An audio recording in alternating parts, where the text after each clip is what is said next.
श्रीराम समर्थ.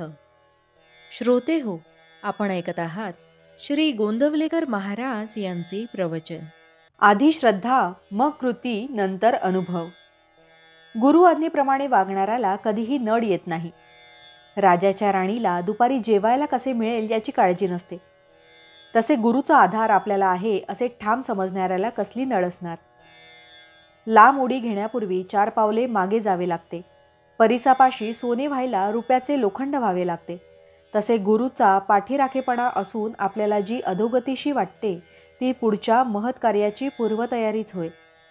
बाप मुलाला हातावर घेऊन पोहायला शिकवित असताना मधून मधून हात काढून घेतो, पण मुलाची खात्री असते की हा आपल्याला बुडू देणार नाही.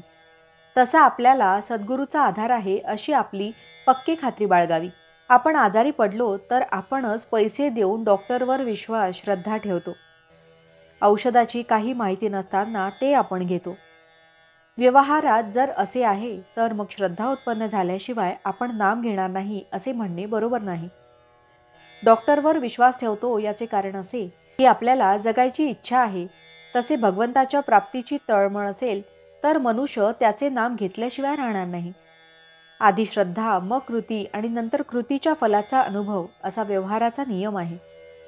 परमार्थामध्ये आपण त्याच मार्गाने जावे. व्यवहारात तुम्ही एकमेकांवर जेवढी निष्ठा ठेवता तेवढी जरी भगवंतावर ठेवलीत तरी भगवंत तुम्हाला खात्रीने समाधान देईल. आगगाडीत ड्रायव्हरवर विश्वास ठेवून आपण स्वस्थ झोप घेतो, त्याचप्रमाणे भगवंतावर श्रद्धा ठेवून काळजी न करता आपण स्वस्थ राहावे. ड्रायव्हरपेक्षा भगवंत नक्की श्रेष्ठ आहे. परमार्थात अंधश्रद्धेची मुळीच गरज नाही, पण तिथे श्रद्धेशिवाय मात्र मुळीच चालायचे नाही. सांगणारा कसाही असला तरी ऐकणाऱ्याची जर खरी श्रद्धा असेल तर त्या श्रद्धेनेच त्याच्या अंगी पात्रता येईल. संतांच्या सांगण्यावर पूर्ण श्रद्धा ठेवावी. अशी श्रद्धा असणे फार भाग्याची गोष्ट आहे. खरे म्हणजे अशी श्रद्धा ज्याला लाभली तो लवकर सुखी झाला. आज आपल्यापाशी ती नाही तर निदान आपण स्वतःशी प्रामाणिक बनूया. आधी पुष्कळ चिकित्सा करून आपले ध्येय ठरवावे, पण एकदा ते ठरले की मग निश्चयाने आणि श्रद्धेने त्याच्या साधनात राहावे. आपण परमात्म्याजवळ मागावे की तू वाटेल त्या स्थितीत मला ठेव, पण माझे समाधान भंगू देऊ नकोस. माझा मीपणा काढून टाक, तुझा विसर पडू देऊ नकोस. मला अमुक एक तुझजवळ मागावे अशी इच्छा देऊ नकोस. नामामध्ये प्रेम दे आणि तुझ्या चरणी दृढ श्रद्धा सतत टिकू दे. भावार्थ: श्रद्धेशिवाय कधी कोणाला परमार्थ साधायचा नाही. जानकी जीवन स्मरण जय जय राम. महारुद्र हनुमान की जय. समर्थ रामदास स्वामी महाराज की जय. सब संतन की जय. श्री अनंत कोटि ब्रह्मांड नायक राजाधिराज सच्चिदानंद सद्गुरु श्री ब्रह्मचैतन्य महाराज की जय. जय जय रघुवीर समर्थ.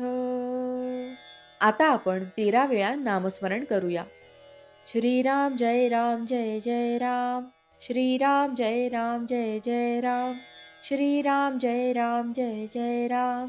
श्रीराम जय राम जय जय राम. श्रीराम जय राम जय जय राम. श्रीराम जय राम जय जय राम. श्रीराम जय राम जय जय राम. श्रीराम जय राम जय जय राम. श्रीराम जय राम जय जय राम. श्रीराम जय राम जय जय राम. श्रीराम जय राम जय जय राम. श्रीराम जय राम जय जय राम. श्रीराम जय राम जय जय राम. जय श्रीराम.